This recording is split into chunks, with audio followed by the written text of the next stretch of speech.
Korupsi menjadi masalah di berbagai negara. Sebagai tindak kejahatan serius dan paling merugikan, jelas sudah selayaknya para koruptor ini mendapat hukuman yang setimpal untuk menimbulkan efek jera bagi pelakunya dan menjadi contoh serta peringatan bagi para koruptor lainnya. Untuk mengatasinya, masing-masing negara memiliki berbagai cara dan sanksi. Ada yang hukumannya cukup ringan, hanya beberapa tahun saja di penjara, seperti di Indonesia. Ada juga yang tidak segan untuk memberi hukuman mati bagi para pencuri uang negara seperti yang diberlakukan di Cina. Selain itu, ada pula berbagai hukuman lain yang dijatuhkan kepada koruptor. Berikut on the spot merangkumnya dalam 7 hukuman bagi para koruptor.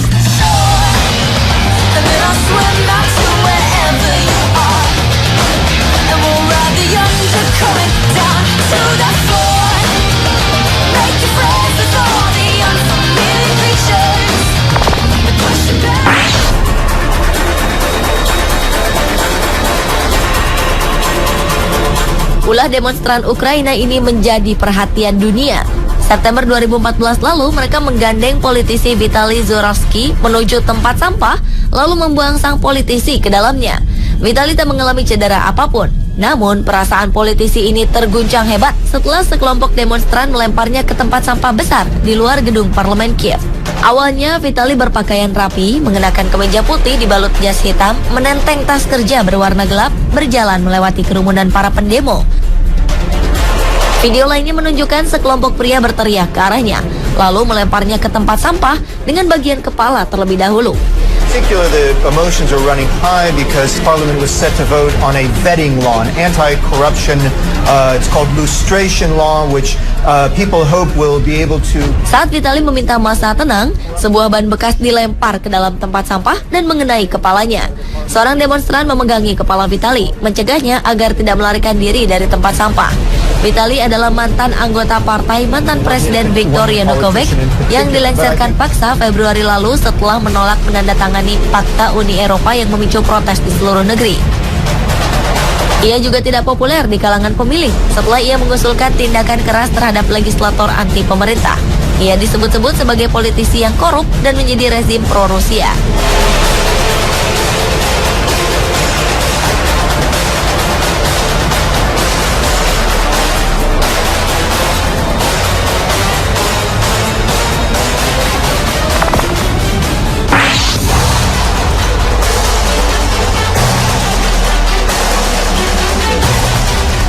Paus Fransiskus mengeluarkan peringatan keras kepada para koruptor. Dalam khotbahnya di Casa Santa Marta, Vatikan, Paus menegaskan perbedaan antara para pendosa yang menyesal lalu bertobat dengan mereka yang menjalani kehidupan ganda dan munafik. Rajin bersedekah, tetapi di sisi lain tetap mencuri dari negara dan kaum miskin. Paus mengatakan lebih baik jika koruptor diikat di sebuah batu penggilingan lalu dilempar ke laut. Ia juga menggambarkan para koruptor seperti batu nisan yang kelihatan putih bersih, tetapi di dalamnya penuh tulang belulang dan kebusukan.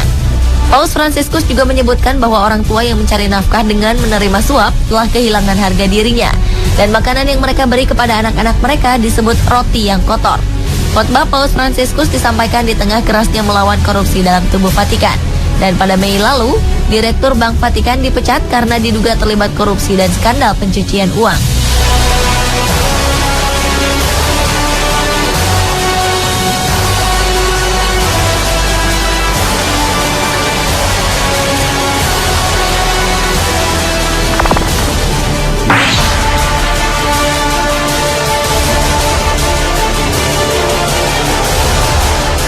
Lebih dari 900 orang termasuk para pejabat tinggi Malaysia yang dihukum karena kasus korupsi telah dicantumkan pada situs pemerintah. Para pelaku dipampang lengkap dengan foto-foto data pribadi dan sejarah kasus para pelaku.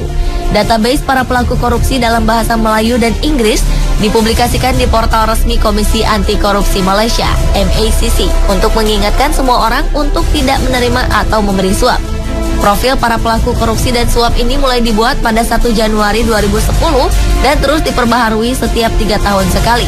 Sebagian para pelaku korupsi tercatat sebagai politisi, pegawai negeri, pengusaha, wira swasta, ataupun anggota masyarakat biasa. Kronologis kasus setiap pelaku dicantumkan secara lengkap dan detail, termasuk besaran dana yang dikorupsi.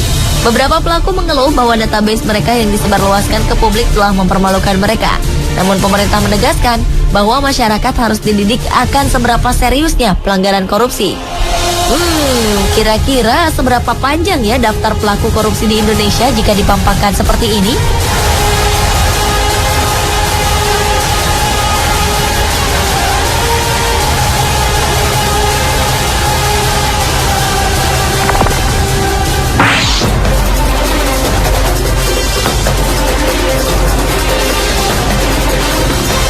Stasiun televisi pemerintah Korea Utara menayangkan gambar seorang pemimpin berpengaruh dibawa keluar dari ruang rapat setelah dicopot dari jabatannya.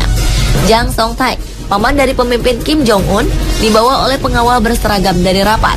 Kantor berita resmi Korea Utara menyebutkan Jang dicopot dari jabatannya karena melakukan tindakan kriminal termasuk korupsi. Langkah mempermalukan pejabat yang dipecat di depan umum baru kali ini terjadi di Korea Utara.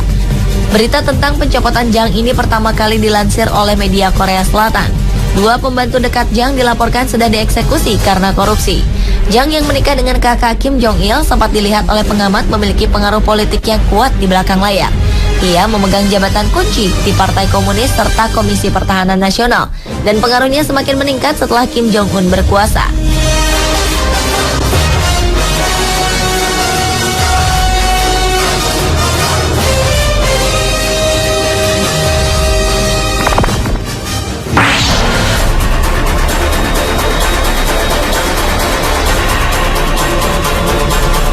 Keberhasilan Hong Kong dalam memberantas korupsi merupakan salah satu faktor pendukung pesatnya perkembangan perekonomian di negeri ini.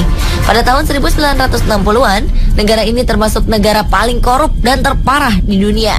Saking parahnya, seorang supir ambulans tidak akan mengantar pasien sebelum mendapatkan uang tip. 1973, negara ini mengambil langkah berani. Tanpa kecuali, seluruh polisi, hakim, dan jaksa dipecat, kemudian membentuk Komisi Pemberantasan Korupsi yang dinamakan Independent Commission Against Corruption. Sejak awal terbentuk, lembaga ICAC tidak pernah pandang bulu dalam memberantas korupsi, baik kasus korupsi besar maupun kecil. Selain menerapkan hukuman mati bagi para koruptor, pemerintah juga menciptakan efek malu dengan menangkap koruptor di muka umum. Wow, apakah bangsa kita perlu melakukan hal yang sama untuk bisa benar-benar bersih dari korupsi?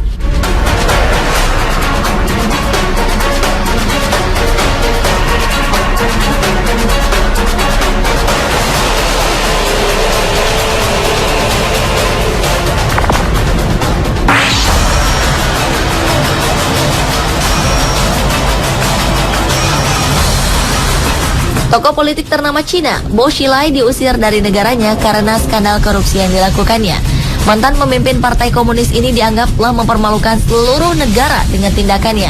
Selain diadili, ia juga tidak akan menerima penghargaan sebagai mantan orang tertinggi di Partai Komunis. Bahkan keberadaannya akan dihapuskan karena keterlibatannya dalam skandal terburuk yang terjadi dalam beberapa dekade. Tak hanya korupsi, dengan kekuatan yang dimilikinya, ia juga sempat melindungi istrinya, Gu Kailai, dari tuduhan pembunuhan warga Inggris. Akhirnya istri Bo ini dikenai hukuman mati karena membunuh warga Inggris Neil Heywood. Pengusaha asal Inggris ini ditemukan tewas pada November lalu di Chongqing, kota yang dipimpin oleh Bo. Kasus ini terungkap lewat salah satu pegawai Bo yang membeberkan semuanya.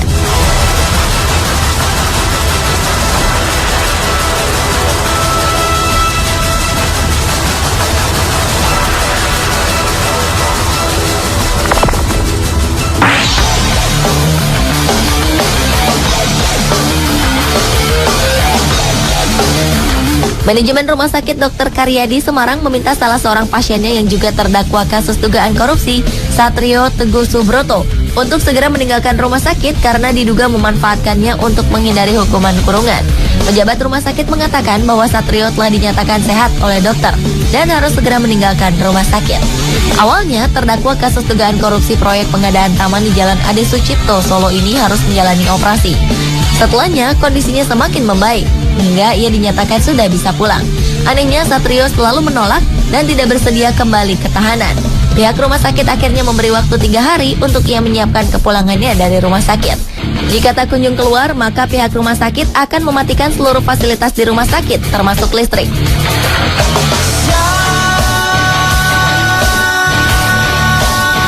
Pemirsa, itulah 7 hukuman bagi para koruptor versi On The Spot. Raisa. Raisa lagi di kafe nih. Yuk. Raisa.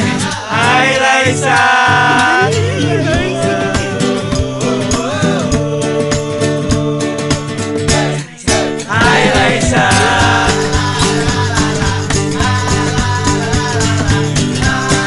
Pakai IM3 seru sekarang. Gratis social network seharian. La la la la la.